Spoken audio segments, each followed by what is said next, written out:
Shalom Bapak Ibu Saudara yang dikasih Tuhan. Bagaimana kabarnya Bapak Ibu Saudara? Baik, nama Tuhan. Biarpun kondisi sekarang ini seperti ini, dimana kita tidak bisa beribadah di gereja bersama-sama, tidak bisa bersekutu dengan saudara-saudara kita yang lain, tapi kita tetap bisa beribadah di rumah-rumah saudara. Suatu anugerah Tuhan di mana kita masih di kesempatan oleh Tuhan untuk memuji menyembah Tuhan bersama keluarga-keluarga yang ada, bahkan firman Tuhan pada saudara atau keluarga, suami, istri, anak yang ada, ya itu terus membangun hubungan kita dengan Tuhan. Haleluya. Saya akan menyampaikan firman Allah tentang elok rohani, ya, elok rohani. Saudaraku, dunia sekarang ini diliputi oleh sesuatu yang menakutkan, ya, roh yang mengelubungi hati kita, roh ketakutan itu melanda seluruh hati-hati manusia dalam dunia ini, yaitu virus corona, ya. Terus ini sudah melanda di seluruh dunia, dan virus ini juga tidak memandang bulu, Bapak Ibu, ya, melanda laki, perempuan, kaya, miskin, ya, semua dilanda oleh yang namanya virus corona. Bapak Ibu Saudara, bagaimana untuk mengatasi virus ini? Ya, karena virus ini sangat berbahaya dampaknya, ya, kematian, sampai kita disuruh untuk menjaga jarak. Kalau pergi kemana pulang kita harus cuci tangan, kaki, ganti baju, ya, supaya kita nggak kena virus-virus seperti ini, ya, karena dampaknya sangat hebat, yaitu kematian atau meninggal. Karena dalam dunia ini sudah berapa ratus orang meninggal karena virus corona, ya.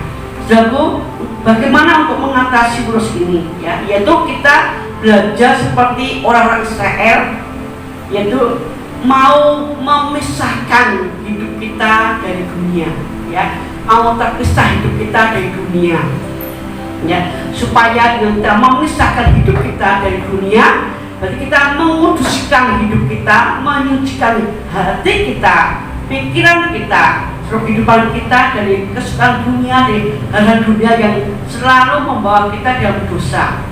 Ya, saudaraku, pada waktu Israel, ya, datang ke Mesir, ya, pada waktu Israel datang ke Mesir, pada waktu itu Mesir mengalami kelaparan, ya, selama 7 tahun, dan pada waktu itu Yusuf dia menjadi penguasa nomor 2 di Mesir. Terus dia untuk menyuruh orang keluarganya, bapak, saudaranya untuk datang ke Mesir, ya, karena di Mesir terjadi suatu kelaparan, juga di mana-mana sekitar Mesir juga terjadi suatu kelaparan, sehingga Yusuf dia menyuruh orang tuanya, keluarganya untuk datang ke Mesir. Pada waktu saudaranya dan bapaknya datang ke Mesir, Yusuf berpesan pada mereka, kalau nanti kamu ditanya oleh Firaun apa pekerjaanmu, ya, bilang aja kita sebagai gembala, ya, gembala. Sebab gembala ini di mata orang Mesir atau Firaun itu suatu hal kecil, pekerjaan yang rendah dan rendah sekali. Tapi itu kamu harus bilang aku gembala, ya. Pada waktu itu betul Firaun dia tanya kepada bapak itu Yakub sama anak-anaknya yang ada, saudara Yusuf, ditanya apa pekerjaanmu? Mereka bilang aku penggembala, gembala. Nah, itu keluarganya Yusuf, yaitu Yakub dan saudaranya anak yang lainnya dipersilakan untuk tinggal di Gosen, ya, tinggal di Gosen, ya. Saudaraku, pada waktu Mesir mengalami kelaparan, ya, di mana tempat di daerah Mesir mengalami kelaparan, Gosen tidak mengalami kelaparan, ya. Di Mesir terjadi tulah-tulah malapetaka yang diizinkan oleh Allah menimpah di Mesir, tapi Gosen tidak mengalami malapetaka atau bencana-bencana. Karena Tuhan mengadakan pemisahan, ya, antara orang-orang yang tidak mengenal Allah, orang-orang yang tidak menyembah Allah, dan orang-orang yang hidup di luar Tuhan dengan orang-orang yang menyembah Tuhan, yang percaya kepada Tuhan. Itu Allah mengadakan perbedaan. Kita pun akan mengalami nanti, ya, Tuhan akan memilih mengadakan perbedaan, ya, di antara orang-orang Kristen. Karena orang-orang Kristen ini ada yang menamakan dia tuh aku orang Kristen, ya, aku anak Tuhan, aku pelayan Tuhan, ya. Tapi dia punya hidup seperti orang dunia, ya. Hidupnya sehari-harinya seperti orang dunia. Mungkin di gereja dia seperti orang yang rohani, orang yang cinta Tuhan, orang yang sungguh-sungguh berbakti kepada Tuhan. Tapi di saat dia di luar gereja, ya, hidupnya sehari-harinya di rumah, pekerjaan, itu seperti orang dunia. Ya, kalau orang dunia merokok, dia juga merokok. Ya, kalau orang dunia berjudi, dia pun juga berjudi. Kalau orang dunia teman-temannya mengajak dia, kita korupsi, kita oke, mau untuk melakukan korupsi, selingkuh, ya. Ini perbuatan jahat masih dilakukan dalam hidupnya. Ya. Juga ada orang-orang Kristen yang memang sungguh-sungguh kepada Allah. Dia mau memisahkan hidupnya dari dunia, dari kesukaan dunia, dari perbuatan orang dunia. Kalau dia diajak atau mungkin berbuat jahat, dia menolak. Ya, dia sungguh memutuskan hidupnya. Dia ingin memisahkan hidupnya dari orang dunia, dari kesukaan dunia, dari cara hidup dunia yang terjadi di saat hari ini. Ya, dia ingin dikuduskan, ya, yang ingin hidup dalam kekudusan. Ya, nanti Tuhan akan melihat. Jadi orang-orang Kristen nanti akan disaring oleh Allah, dipilih, ya, mana yang sungguh-sungguh untuk memisahkan hidupnya, ya, dari dunia, atau orang-orang Kristen tapi dia tidak mau memisahkan hidupnya dari dunia, tapi dia terus memakai hidupannya seperti orang duniawi.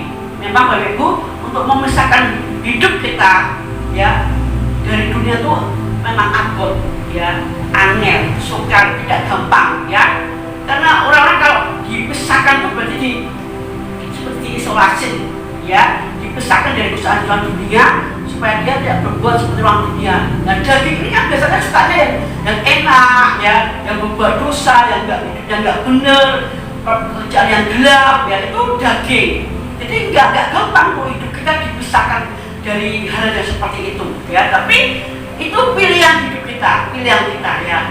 Mana yang mau dipisahkan oleh Allah dan mana yang tidak mau, itu pilihan hidup kita.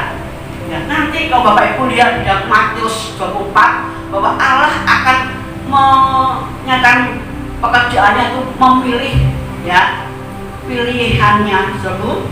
Jadi kalau Bapak Ibu lihat di Matius 24 itu bahwa itu ada ceritakan ada yang di ladang, kan, yang satu diangkat, ya, yang satu ditinggal. Lalu waktu suami istri tidur, ya, yang satu diangkat, yang satu tinggal. Itu bukti, ya, bahwa Allah nanti akan mengadakan perbedaan, ya, akan memilih pilihan Allah yang sungguh mengasihi Tuhan. Kalau orang yang nggak mengasihi Tuhan, yang nikah Kristen KTP, dia akan ditinggal, ya, dia akan ditinggal dalam dunia ini, ya, dan dia akan mengalami antikris, ya, masa kesusahan dalam dunia ini.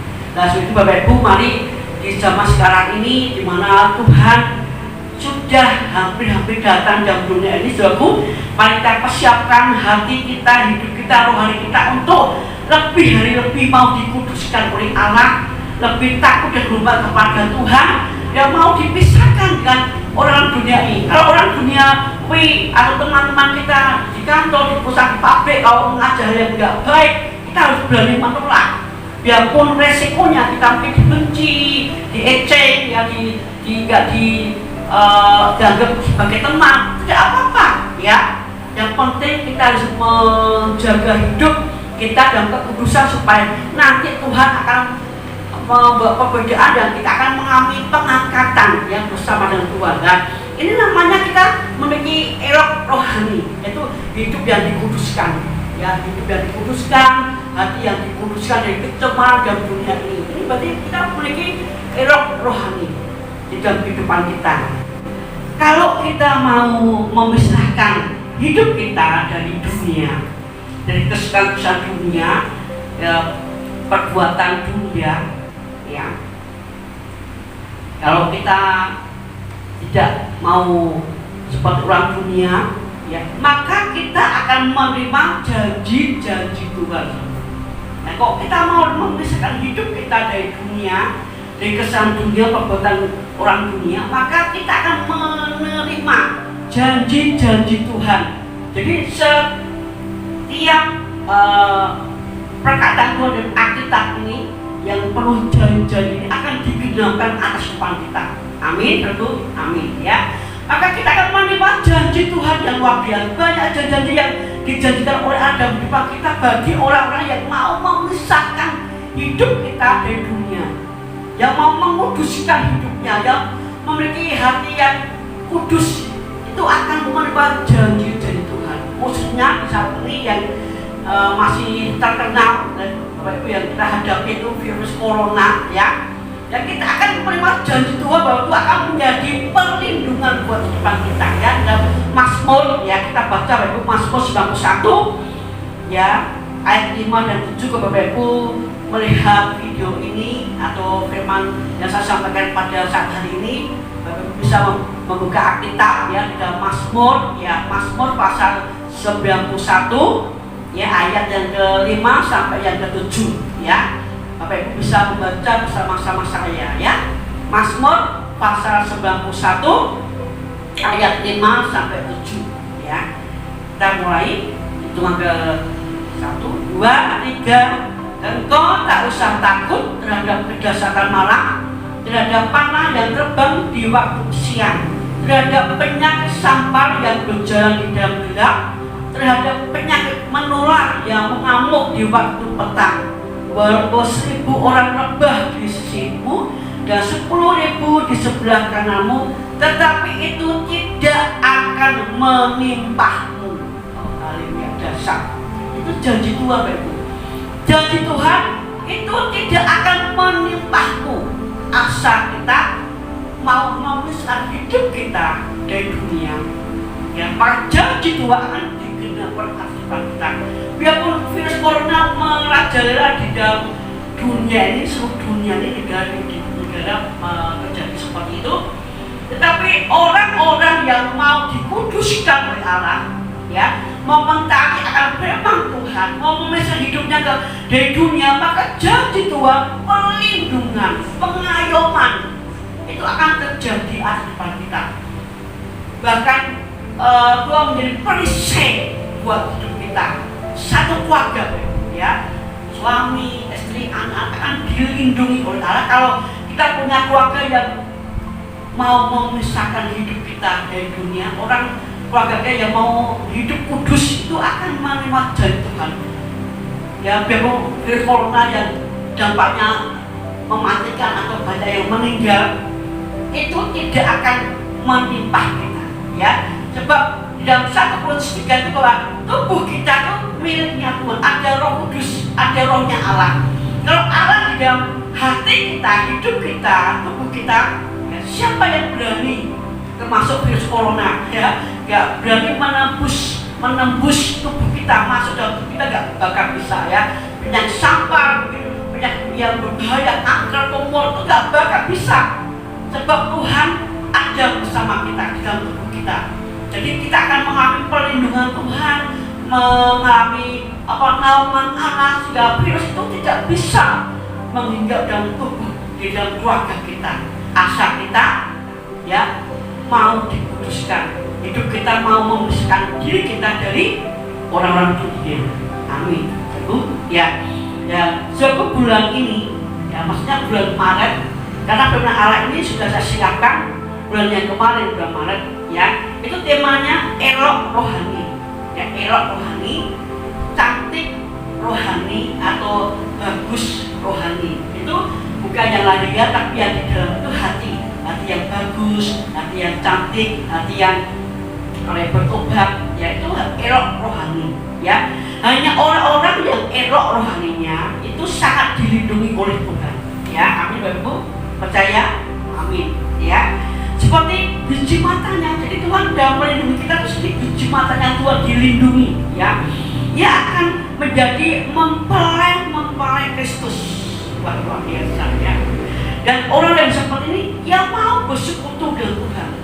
Orang-orang yang menjadi mempelainya Kristus itu dia mau senantiasa rindu akan Tuhan, ya, senantiasa rindu untuk bersekutu dengan Tuhan, ya, menikmati hadiah Tuhan. Itu orang-orang yang seperti mempelai Kristus, ya, yang suka bersekutu dengan Tuhan. Ya, sebab itu kita tidak perlu takut, tidak perlu khawatir dan cemas dalam menghadapi berbagai masalah yang Bapak Ibu hadapi hari ini.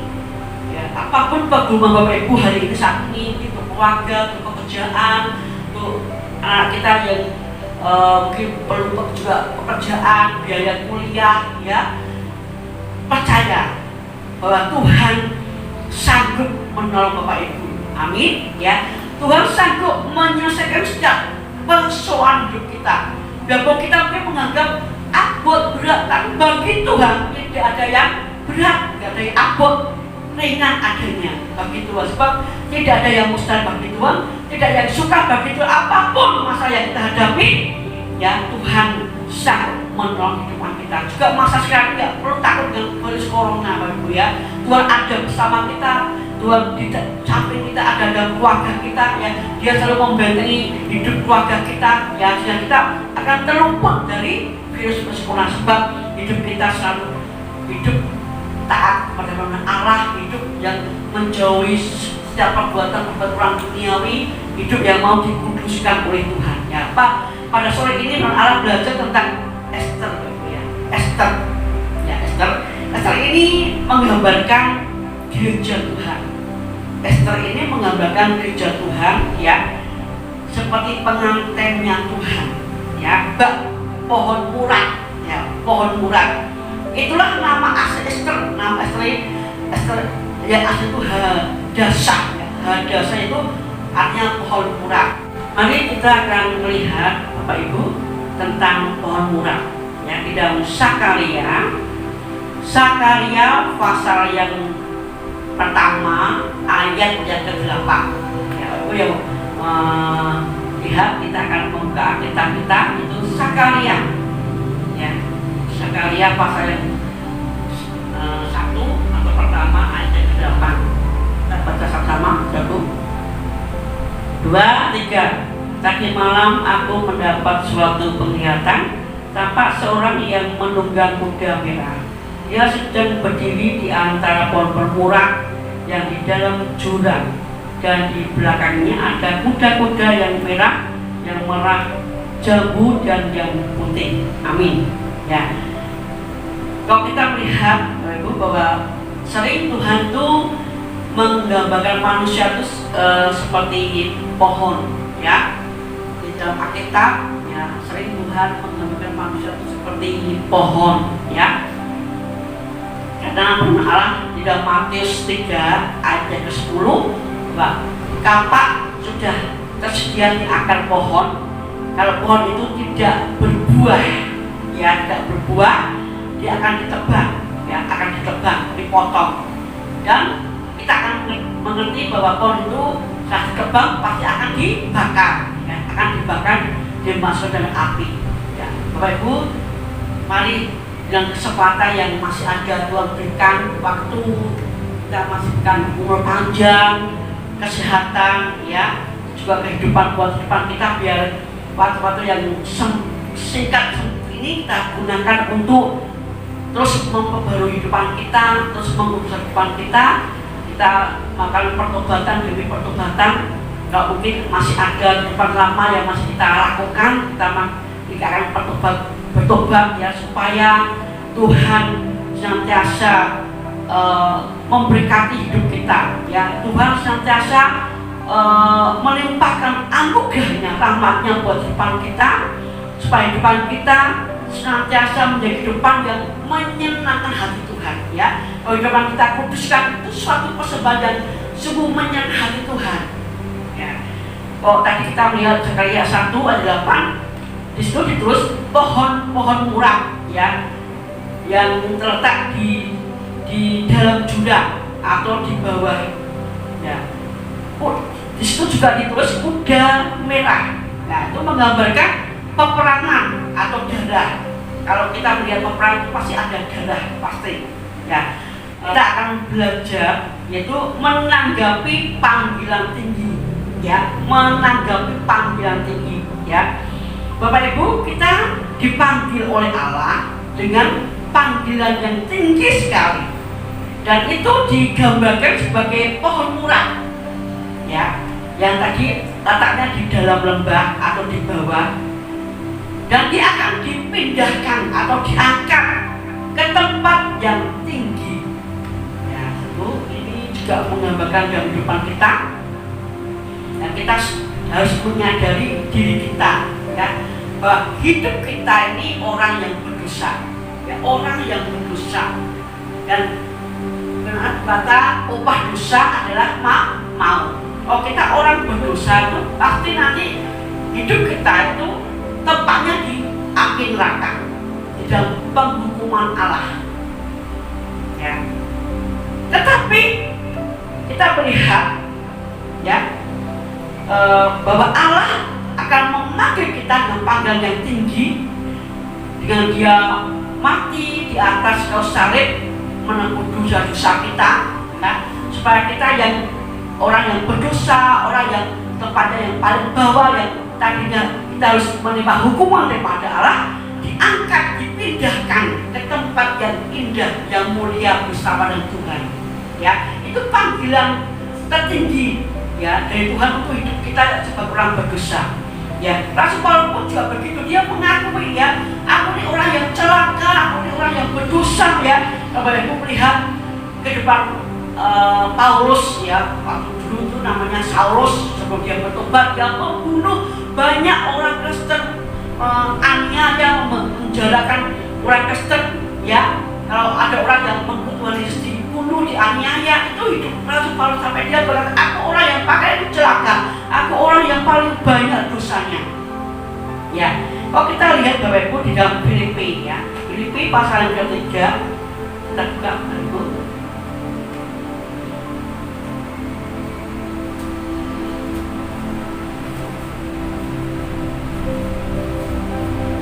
Filipi pasal yang ketiga ayat yang ke-13 dan 14, ya. Kita baca sama-sama.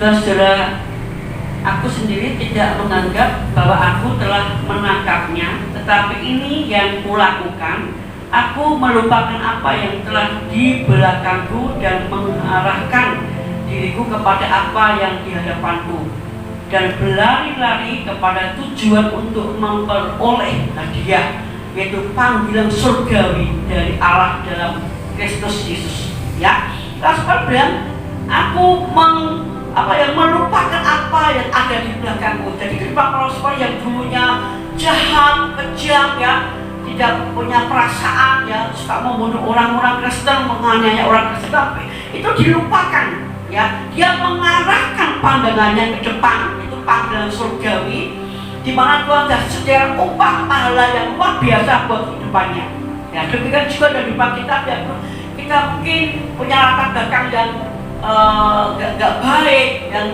menjadi satu batu sandungan, gak jadi dekat, ya, sampai kita mungkin malu, ya, punya latar belakang hidup kita yang lama, ya. Tapi Tuhan tidak memandang bagaimana hidup kita yang dulu, latar belakang hidup kita yang dulu, Tuhan tidak pernah memandang, ya.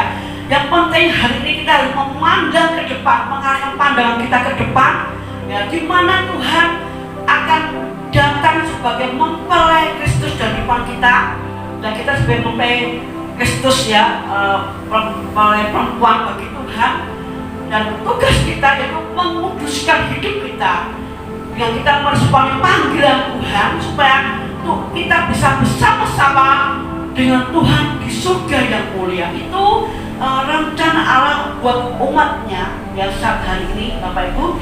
Karena Tuhan punya maksud supaya menguduskan depan kita, umat-umatnya atau gerejanya, mempelai perempuannya untuk dikuduskan, supaya kita, Tuhan punya tujuan supaya kita bisa diangkat dan kita menerima panggilan surgawi, dan kita punya kerinduan atau tujuan ya untuk tinggal bersama Tuhan untuk selama-lamanya. Amin, haleluya. Ini berkat Tuhan yang luar biasa, panggilan surgawi itu hidupan kita sebagai umatnya, Bapak Ibu ya. Tujuan khotbah saat ini itu percaya anugerah panggilannya ya, percaya anugerah panggilannya. Tujuan Allah memanggil kita untuk bersekutu dengan Allah yang Maha Tinggi. Ini suatu anugerah Allah yang luar biasa. Kalau Tuhan masih melayakkan hidup kita sebagai orang manusia yang berdosa ya, masih melayakkan hidup kita menjadi anak-anaknya ya, menjadi mempelai Kristus ya, dan kita dilayakkan untuk bersekutu dengan Tuhan ya, itu suatu anugerah yang luar biasa. Karena banyak orang tidak bisa menikmati persekutuan indah bersama Tuhan. Nah, karena orang-orang yang mau bersekutu dengan Tuhan itu pasti hidupnya kudus, pasti ya. Gak ada orang-orang hidupnya seperti orang dunia bisa bersekutu dengan Tuhan, gak mungkin. Pasti persekutuannya tidak intim, gak indah, gak enak ya. Lainnya orang yang memang mau menguduskan hidupnya dari dunia, hidup kudus hatinya, pikirannya, sikapnya ya, dia akan enjoy aja dengan Tuhan ya, dia akan bisa enak di dalam penyembahannya dia kepada Tuhan, bersekutunya dia dengan Tuhan, rasakan hadiah Tuhan akan memenuhi hidupnya, hatinya ya, bisa enak sekali bersekutu dengan Tuhan. Itu orang-orang yang mau bersekutu dengan Tuhan ya, mau menjadi hubungan dengan Tuhan. Itu orang yang mau memisahkan hidupnya dari dunia, dia akan dilayani oleh orang untuk bersekutu dengan Tuhan ya. Ya, jadi tujuan Allah memanggil kita supaya kita diangkat sama dengan Allah ya. Tujuan Tuhan mengangkat kita supaya kita sama dengan Allah ya, karena di dalam Allah bahwa kita dibentuk, diciptakan oleh Allah serupa segambar dengan Allah, hampir mirip dengan Tuhan ya. Jadi kita akan diangkat oleh Allah bersama-sama dengan Tuhan ya. Dan sebab itu Bapak Ibu, setiap kita ibadah di gereja, kalau ini sementara kita ibadah di rumah-rumah jenengan masing-masing ya, bersama keluarga yang ada ya, biar kita senantiasa di dalam persekutuan mesbah keluarga bersama keluarga, usahakan untuk sungguh-sungguh kepada Tuhan ya. Biarpun mungkin sekelumit dan suami istri, kalau nggak punya anak ya suami istri, atau mungkin juga dengan anak ya, dengan cucu ya, atau mantu ya, yang lingkup yang kecil ya, ajari hati kita untuk tetap sungguh-sungguh dalam persekutuan itu ya. Di dalam kita memuji menyembah Tuhan pun juga belajar untuk sungguh ya, karena Tuhan tetap melihat setiap pujian penyembahan saudara di mesbah keluarga ya. Dan kalau kita hanya sekedar mungkin anjur dari gereja untuk ibadah di rumah, lalu kita ibadah pun juga dengan sikap dan maaf yang tidak sopan ya, tidak tidak menghormati Tuhan ya, itu harus kita rubah ya sungguh ya. Kita tetap berusaha untuk memakai baju yang bagus ya, celana panjang jangan celana pendek ya, itu ya belajar untuk menghormati Tuhan ya. Biarpun tidak ada bantuan, tidak ada saudara kita yang lain, tapi kita percaya bahwa dalam persekutuan rumah tangga kita tuh ada Allah hadir dalam persekutuan mesbah keluarga. Di kerukunan saudara itu kalau pakai baju yang bagus yang pantas lah. Juga dalam memuji menyembah Tuhan pun juga yang sungguh-sungguh menyembah supaya kita juga melihat hadir ada persekutuan mesbah keluarga bersama keluarga kita ya. Kalau kita menyembah Tuhan dengan mungkin pikiran kita kemana-mana, dengan tubuh kita di persekutuan itu, tapi pikiran kemana-mana ya, kita gak bakal menerima hadirat Allah, berkat Tuhan ya. Tuhan pun tidak akan menilai kita ya, itu sebagai ibadah rutinitas ya. Itu jangan sampai terjadi di depan kita atau di dalam benak pikiran kita. Kita belajar untuk sungguh-sungguh ibadah, sungguh memuji menyembah Tuhan, ya. Karena dengan demikian kita punya pengharapan dalam Tuhan. Kalau orang-orang yang sungguh-sungguh seperti ini, ya dia akan menerima janji Tuhan, dan dia akan janji itu akan diangkat oleh Allah, dan dia akan tinggal selama-lamanya dengan Tuhan. Ya, itu janji Tuhan di depan kita. Seperti firman Allah yang di depan tadi, ya. Orang yang mau memisahkan hidupnya dari dunia, menguduskan hidupnya dari dunia, dengan dia beribadah dengan sungguh-sungguh dengan Tuhan, ya, itu akan melihat janji Tuhan, akan mengalami pengangkatan bersama dengan Tuhan, dan kita akan tinggal selamanya bersama Tuhan di surga. Nah, Tuhan memanggil orang berdosa dengan maksud supaya kita hidup di dalam kekudusan. Jadi kalau kita setiap hari datang ibadah, hidup kita itu harus kudus, ya, harus kudus, mencucikan hidup kita, ya, dari dosa, supaya depan kita menjadi hidup yang kudus di hadapan Tuhan. Demikian Bapak Ibu, firman Allah yang sanggup saya sampaikan pada saat hari ini, biar menjadi rema, menjadi berkat buat kita semua. Mari dengan firman Allah ini kita akan membangun hidup dalam kekudusan daripada Tuhan, hidup yang mau dipisahkan dari dunia yang penuh dosa, dunia yang penuh kejahatan, dunia yang terbengkok kelakuan manusia saat ini. Bapak Ibu, kita akan mau dikuduskan oleh setiap saat, setiap hari, mulai setiap firman yang sudah kita dengar, kita baca tiap hari, biar menjadi suatu yang perubahan dalam setiap kehidupan kita, ya. Kita akan berdoa Bapak Ibu untuk mengakhiri firman Allah pada saat hari ini. Bapa yang di surga, biarpun hamba-Mu berhenti berbicara atau menyampaikan firman-Mu, biar Roh-Mu yang berkuasa terus berbicara dalam setiap hidup anak-anak-Mu, berbicara terus Bapa dimanapun umat-umat-Mu berada. Ingatkan mereka Tuhan, baik di rumah, baik di lingkungan masyarakat mereka berada, di sekolah, di pekerjaan Tuhan. Ingatkan mereka, karena kami ini sebagai anak-anak Tuhan, kita harus menjadi hidup kami ini berbeda dengan orang dunia, supaya kami bisa menjaga hidup kami, dan kami selalu bisa mampu memisahkan hidup kami dengan perbuatan orang dunia Bapa, sehingga kekudusan Allah itu selalu ada di dalam setiap kehidupan kami, sehingga kami boleh senantiasa mengalami Tuhan, janji-janji Tuhan dalam setiap kehidupan kami, dan kami bisa juga mengalami hidup yang kudus, dan kami bisa juga mengalami pengangkatan, ya, bersama dengan Tuhan, dan kami akan tinggal dengan Engkau selama-lamanya Tuhan. Terima kasih Bapa, terima kasih berikan hidup kami umat-umat-Mu mempunyai kualitas yang seperti Engkau Bapa, supaya depan kami selalu hidup yang berkenan di hadapan Tuhan, dan mampu mempersembahkan hidup ini untuk menjadi hidup yang menyenangkan hati Engkau. Terima kasih Bapa, terima kasih sekali lagi Kau tanamkan firman dalam setiap kehidupan kami, supaya firman yang sudah kami dengar, baca, menjadi rema daging dalam setiap kehidupan kami. Memberkati setiap umat-umat-Mu yang sudah melihat Tuhan firman-Mu khotbah pada saat hari ini. Kau bekerja lebih lanjut dari depan mereka Bapa, Kau bekerja keluarga-keluarga mereka, dan mereka membangun sebuah keluarga Bapa sementara ini. Biar Tuhan tetap hadir dan memberkatinya. Topang mereka Bapa supaya umat tetap setia dalam membangun sebuah keluarga bersama suami, bersama istri, bersama anak yang ada. Terima kasih Bapa, terima kasih. Di dalam nama Tuhan Yesus kami serahkan doa kami pada saat hari ini. Haleluya. Amin.